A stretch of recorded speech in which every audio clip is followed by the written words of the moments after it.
Radio Angkatan Darat Israel telah melaporkan bahwa sebanyak 30 perwira dan prajurit militer Israel gugur di jalur Gaza. Sejak fase terakhir konflik dimulai kembali pada Maret lalu, puluhan tentara dilaporkan telah kehilangan nyawa. Alat peledak tanam disebut-sebut menjadi salah satu penyebab utama, di mana kelompok perlawanan di Gaza mengklaim bahwa alat peledak tersebut telah menjadi senjata yang sangat efektif di medan pertempuran. Perlawanan juga dilaporkan meningkatkan intensitas serangan dalam beberapa minggu terakhir, terlibat dalam konfrontasi langsung, melakukan penyergapan, dan merusak peralatan militer Israel.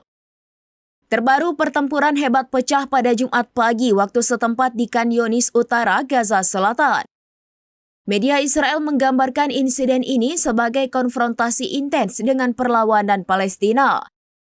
Menyusul kejadian tersebut, helikopter dan jet tempur Israel dikerahkan, melancarkan serangan udara di wilayah Khan Yunis bagian tengah dan utara.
Download Tribun X sekarang, menghadirkan lokal menjadi Indonesia.